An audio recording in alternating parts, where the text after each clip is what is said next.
Shalom, after all. So, in this week's, we're going to talk about something in the Siddur, but I want to indicate that there's a real connection between what's in today's Torah reading to what we're going to be studying. In what we just read, actually, where the Torah is talking about you bring the first fruits to the temple, and you say Aramio Vedavi, those lines that are the core of the Haggadah of Passover. So you've probably talked about them ad infinitum around your Passover table. But it ends with what's not in the Haggadah. V'samachta b'chol hatov asher natan lecha Adonai Elohecha uleveitecha. You should rejoice in what the Lord has given you, you and your household, and the Levi and the stranger in your midst, because what happens here is that not only do you give to the temple, but you give to the poor and to the widow and to the orphan. And interestingly, there's a comment of you don't have the Chumash in front of you. Gratitude and generosity do not seem to come naturally to most people. Most of us must be taught to remember to thank God for our good fortune, and must learn through experience the satisfaction of sharing our bounty with others. What I want to talk about today is talk about gratitude. I would say, Rabbi Abraham Joshua Heschel taught that awe and wonder are really at the center of Judaism. And I certainly think that awe and wonder have a lot of expression in the Jewish tradition, including a lot of the Psalms that we sing in the morning, and in a number of other places in our liturgy, in our Jewish life. But I would suggest that gratitude is actually more fundamental than awe and wonder.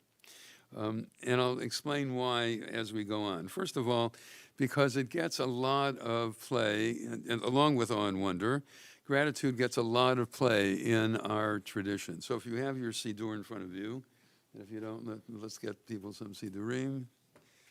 Sarah, Siddur is right outside the door if people want to get some.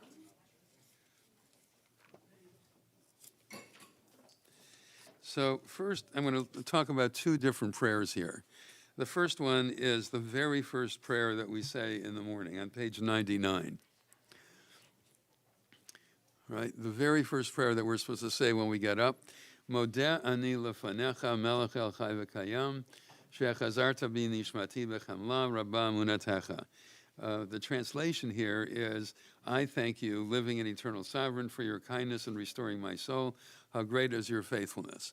Now, clearly, the tradition knew that you were alive during the time that you were sleeping. So this is not really talking about, it's not really talking about your life, but it's talking about your consciousness. In this case, that's apparently what nishmati means here. Your consciousness and your ability to understand what's going on in the world and to think about it and to have gratitude for it. Rabbi Ari Lucas, well, some of you may remember, taught us that the Hebrew could have been ani modeh lefanecha. That would be perfectly good Hebrew. But the tradition is modeh ani lefanecha. You start with thanksgiving and then you talk about yourself, right? In other words, that. And why is that important? I'd suggest to you that this entire emphasis on gratitude is important because it gets us out of what philosophers call our egocentric predicament, right? In other words, the fact that like it or not, we have to see the world through our own eyeglasses, through our own eyes, I'll say. Some of us don't have glasses. We have to see the world through our own vantage point. That's just the way it is. And that's okay. There's nothing wrong with that, as long as we also gain empathy and sympathy, but especially empathy, right? Where we are able to try to get out of ourselves and look at the world through others' eyes and ultimately through God's eyes. That's what the point of all these brachot are in the tradition. God doesn't need our blessing. God presumably is beyond that. But we need to bless God. We need to get out of ourselves and to recognize that we are not the be-all and end-all of everything, and that we are really dependent upon not only other people, but upon the world itself, ultimately upon ultimate existence we call God, right? It's so that we need to get out of ourselves and out of our thinking that we are in Deuteronomy chapter 8, the essence of idolatry is defined as such. Ani va'otzem yadi asat achayil hazeh. I and the strength of my hand has done all this great stuff, right? That's the essence of idolatry. And ultimately, what you need to do is that you can be proud of what you've done, and you should be proud of what you've done. You should have a certain sense of self-worth. But at the same time, what you need to have is a sense of the fact that you're not the be-all and end-all of the world, that you owe a lot to other people and also to God. Now, that's expressed not only in the early morning service, but in the Amidah 3 times a day or 4 times a day on Shabbat, and festivals 5 times a day in Yom Kippur. If you will take a look for a moment at page 164, which we just said as part of Shacharit. It's also in Mariv last night, it's in Shacharit this morning, it's in Musaf, and it's in Mincha, right? Because this is the third last of the blessings. And you may remember that the Amidah consists of 3 blessings at the end, 3 blessings at the beginning, 3 blessings at the end, and then a middle section. The middle section is 13 blessings on weekdays, 1 blessing on Shabbat or festivals, Mekadesh Shabbat or Mekadesh Yisrael V'Hazmanim, right? And also on Yom Kippur and on Rosh Hashanah, except for Musaf. Right, so it's either 13 blessings or 1 blessing in the middle section. It's only in Rosh Hashanah Musaf when we have how many? 3. We have Malchiot, Zichronot, and Shofarot, right? So we have 3 blessings in the middle section of the Amidah on Rosh Hashanah Musaf, not on the other prayers of Rosh Hashanah, but only in Musaf and Rosh Hashanah do you have that exception. You have 3 in the middle. So it's either 13 or 1. This is the third last of the blessings, and so it gets repeated every single time we do an Amidah, 3 times a day, 4 or 5, depending upon what the day is. And look what it says. Modim anachnu lach. We thank you, God. She'atahu Adonai Eloheinu v'Elokei avotenu. You are our sovereign and the sovereign of our ancestors forever. Tzur chayenu, the rock of our lives. Magen yishenu, the shield that saves us. Atahu l'dor v'dor. You are the one forever and ever. Dodelecha. Now watch what we're supposed to be thankful for. Dodelecha u'nesaperti lachecha. We will thank you and pray and speak your praise. Al chayenu hamsurim biyadecha, on our lives that are handed over in your hands. In other words, that we do not. Well, the Mishnah in Pirkei Avot says, Al korchacha atan nolad ve'al korchacha atan tamut. You are born against your will, and you're going to die against your will. Right. In other words, that our lives are literally within your hands. And on our neshama can be used in Hebrew in a whole variety of different ways. It can be our breath, linshom. More commonly, when you're talking about neshama, you're talking about our inner being, sometimes called our soul, but that's English and at least all kinds of Christian connotations, which I don't want to get into now. But basically our inner being, our thoughts, our emotions, our will. That's our nishmotenu, that are dependent upon you. And on your miracles that are with us each day. Now, this is clearly not the sense of miracle in the sense of an interruption in the laws of nature. There is that sense of miracle, right? But this is the exact opposite of that, because this is on the secher shebachal yom imanu, on your miracles that are with us each day. So what do you think the liturgist has in mind?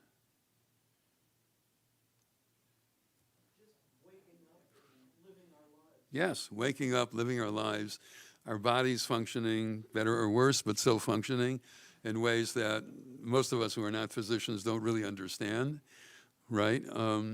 And our ability also, other things that you might imagine, that our bodies function. That's one miracle. That's with us each day. What's another? Sunrise, sunset. Yes, the functioning of nature, that it functions not only regularly, but so regularly that we can do science, right? That we can study it and predict it, and even to some extent control certain things. We can move indoors when it rains, that kind of thing, right? And what else? What else do you think? Our ability to create new life. We just had Misha Barak for a new dad, and the other in the sanctuary. Our ability to create new life, and spell that a little bit more. Our ability to create. What else? I also think relationships. Yes, create relationships, to create new ideas, to create new. We're in Los Angeles, to create, when they're not on strike, new movies, right? New artistic creations of various sorts, right? Our ability to imagine what could be, right? All of those things are nisecha shebachol yom imanu, right? And and on your wonders and your goodness, your acts of goodness at every time, erev avoker v'tarayim, evening, morning, and afternoon. Now, take a look for a moment. If you, unfortunately, this Siddur doesn't do it right away, but as part of this bracha, the bracha itself ends at the bottom of the page. Hatov shimcha l'chane el hodot. Your name is good, and it is fitting to give you thanks. Right? Now, as you can see here, on Hanukkah, we add Al Nisim. So turn to page 430. In most Siddurim, this is just on the spot here, but in this Siddur, they did it this way. This is what we include in this blessing on Hanukkah, on Purim, and on Yom HaAtzmaut. But let's just take the Hanukkah. Take a look for a moment and read through it on page 430.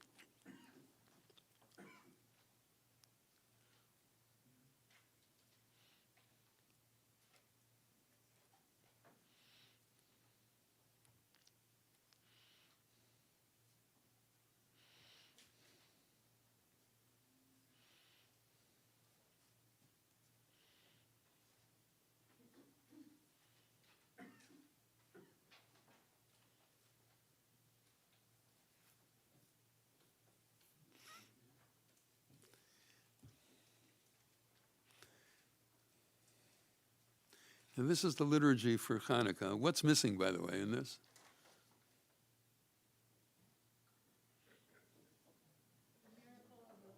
Yes, the miracle of the oil, right? Oil they had only oil for one day and it lasted 8. That's what you usually think about as the miracles of Hanukkah, right? But it's completely absent in the liturgy. So what are the nisim do you think they're talking about here? The liturgist is talking about. What are the miracles that the liturgist is talking about? Yes, the survival of the Jewish people, right? Against all odds. And that's to a certain extent, the way that people, I think, that's the reason why you have it also, you have an Al Nisim for Purim, and in our liturgy, you also have one for Yom HaAtzmaut, right, for Israel's Day of Independence, which were in each cases not completely against the laws of nature, but unexpected, right? Unexpected because the odds against us were so great. So the nes here, the nisim here, is not the oil that lasted for 8 days, even though there was only enough for one. The nes here is the unexpected, and the unexpected good things. There are also, of course, unexpected bad things, right? But the nes here is still within the laws of nature, but something unexpected. And once you recognize this and have gratitude for it, then back to our Torah reading today, one is supposed to express that gratitude not only in words, but in deeds by helping those who don't have. And that's really what's in the very beginning of our Torah reading today, and hopefully in our lives always. Shabbat Shalom.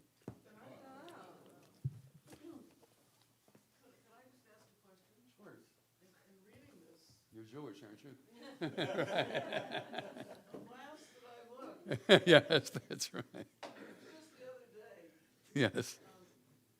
in this prayer, it seems like a little nuts to me in certain ways, but it says, "You delivered the strong into the hands of the weak, and the hands of few into the hands of many into the hands of the few." Right. Why isn't it the reverse? Why don't we bring the few into the hands of the strong and make the few stronger? Well, see, what they're talking about, what the literature is talking about is historically, the Greeks were far outnumbered the Jews. So, and the Greeks had much more power, at least presumably, than the Jews did. So God, by saving the Jewish people, God delivered the few into delivered the strong into the hands of the weak, right? It's looking at it from a historical point of view. Okay, any other questions or comments? Okay, to be continued. When next week? Wait, come over here, Rabbi Dorff, so you can answer it. Oh, so that, I see, okay. So I do, before I came here, then I did the meditation with Rabbi Rootstone, and there's a whole gratitude practice, and so it's interesting that in Jewish spirituality, that there's this emphasis on gratitude and compassion, and that, but we think that, I just keep thinking of all the meditators who are Buddhists, Yes. don't see it in their Jewish tradition. And I'm wondering if you can just where did we lose that gratitude practice? It's like embedded, it's here, you just showed us. Right. Right. Right. Well, one of the things that that Jews need to learn is that the whole world is not Jewish, okay? And the Jewish tradition really does see the world in very different perspective than the other religions of the world and other secular philosophies, right? If you're talking about there was a Protestant theologian in the 19th century who really started the discipline of religious studies across religions, and one of his phrases was, "If you only know one religion, you know none." Right, because you don't know, number one, how your ancestors chose to look at the world and to act in it, and what other choices they had. Right? If you study other secular philosophies, or if you study other religions, then you come to understand that other people, presumably also smart and moral, right? Not everybody, but there are people in every culture that are both smart and moral, and they created ways of looking at the world that and of acting in it that are very different. So I was kidding with Barbara before, but the notion of continually asking questions is not taken for granted in most other cultures. Just to give you one example, for many years I did a program for the Anti-Defamation League, teaching teachers in Catholic high schools, most of whom themselves were Catholic. And the priest with whom I do it, a lovely and really smart guy by the name of Dennis McManus, who has a doctorate in patristics and who is the liaison of the U.S. Council of Catholic Bishops to the Vatican. So he was in Rome every other month for about 2 weeks, and he knew John Paul personally, he knew Benedict personally. He also mimics them. He's really very funny. But he says to his fellow Catholics, we Catholics are good at reception. We receive what we are told. At which point I told them, Jews are terrible at reception, right? We question everything, right? And you need to know that our way of doing that is really very unusual in the various religions of the world, Buddhism among them. You're supposed to just simply, do whatever the monk tells you to do, or try to get to whatever that enlightenment is, right? And that's true in very individualistic settings like Buddhism and Christianity. It's only the individual that's saved or damned in Christianity, right? It's true in very individualistic settings, and on the other end of the spectrum, in very communitarian settings like communism, right? Where whatever, you're not supposed to question what the Politburo does, right? You're supposed to go to war against Ukraine if you're called to do that, right? Without questioning it. And and there is no such thing as civil disobedience in communist societies, certainly as they're lived, maybe in the theory, but not as they're lived. So, I mean, whereas the Jewish tradition is, on the one hand, there is a certain sense of respect for tradition and a respect for other people, right? And that respect is manifested in the ability, in the need to listen carefully to what somebody else says, to the point that you're able to ask follow-up questions and to challenge it. Right, that's how we manifest respect. That's how we respect, namely that we listen to people and question them and challenge them and all of that. Very different. I mean, I'll give you another example of this. In 1996, the Evangelical Lutheran Church of America, which consists of about 70% of America's Lutherans, officially repudiated Luther's anti-Semitic comments. Not a small thing, right, for the founder of their church. And then they created a commission on Lutheran theology to revise it, to have a very different understanding of Jews and Judaism.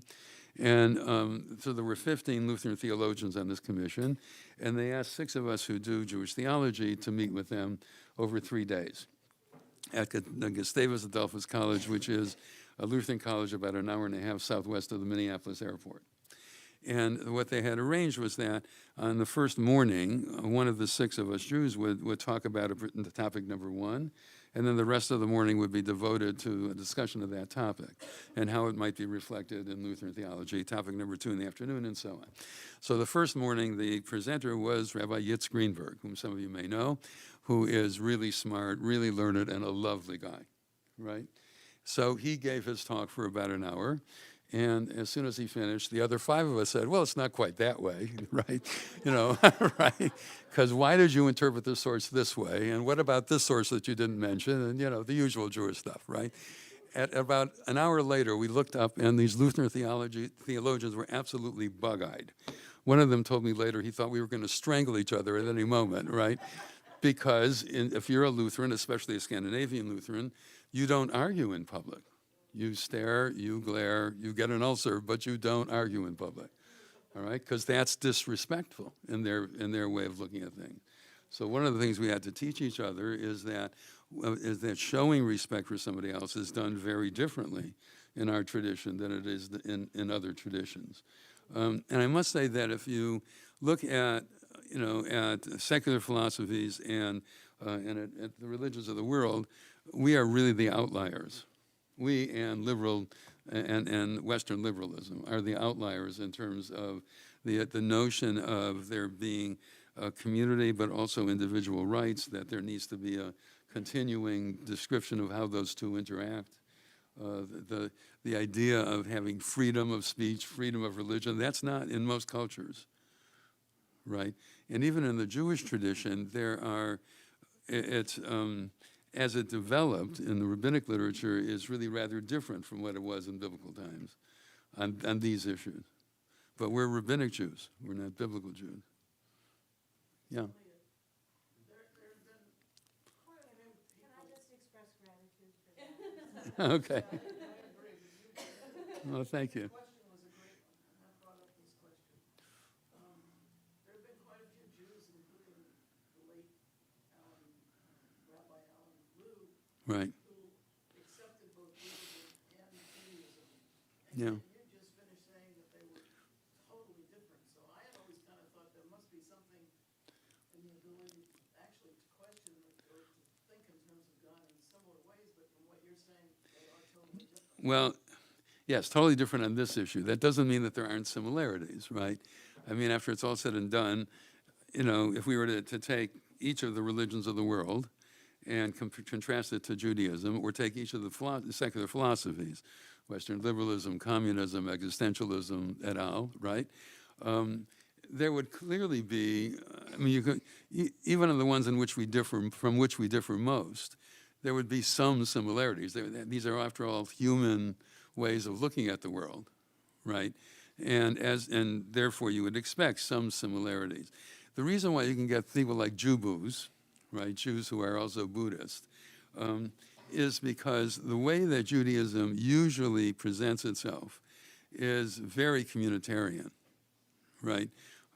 In today's Torah reading, we have obligations to the widow, the poor, and the orphan, right? We have to bring our first fruits to the temple. Those are taxes, effectively, in the ancient world, right? So we have duties to others. We have a lot of duties to others. And sometimes when I do some of this interfaith work that I do, I mention the fact that in Judaism, responsibility is spelled with a capital R, right? And this goes back to my days of being in my door, the counselor training program, actually where I met Marlon. Achrayut, the Hebrew word for responsibility, was the sisma of the summer, was the model of the summer, right? You have responsibility to all kinds of other people. Now, there's I think that's a really important way to look at the world and to feel part of it. But there is a need also to focus on the individual and to sustain and the individual, to make that individual thrive, right? And that's what led in the Jewish tradition. That, and also the fact that we were persecuted so much in this world, led to Jewish mysticism, right? Where the whole point of the mysticism was to get out of this world. This world that's true, by the way, for any mystical system, whatever the religion. The point is that it starts with the notion that this world is not real, it's a sham. So the objects and people that you see in this world are just not real. And in order to get to the real world, you have to do something in order to get out of this world. Exactly what you do depends upon the particular mystical system. It could be exercises of various sorts. It could be, Hasidei Ashkenaz, some of the first Jewish mystics, would engage in self-flagellation and burning themselves and all kinds of other stuff, right? And there are later Jewish mysticism would say that the way that you get out of this world is that you look for the mystical understandings of the Torah, right? You look for the sod, for the secret understandings of the Torah, not just the simple meaning or the interpreted meaning, the midrash, but also the secret meaning of it. So that's, again, very different from most other mystic systems. It's much more left brain than most other mystic systems, right? You get out of this world by looking for the secret meaning of the text, right? Whereas in most other traditions, yoga et al., you use exercises of various sorts. But in each of those systems, the point is to get out of responsibility for this world and to think and to cultivate oneself. And I think there really, again, needs to be a mix of those. Those of you who, I'm very much involved in Jewish family service, and one of the things that gets pounded into people who are caregivers is that you need to take care of yourself first, right? Because if you can't function, then you can't take care of anybody else. It's sort of like what they say on the airplanes: first put the mask on yourself and then help others, right? Because if you can't breathe, you can't help anybody else. So I think there's a really important piece of this, that one does need to take care of oneself in order to be able to take care of others. But what the Jewish tradition would say is that you can't stop at taking care of yourself because you have responsibility to others.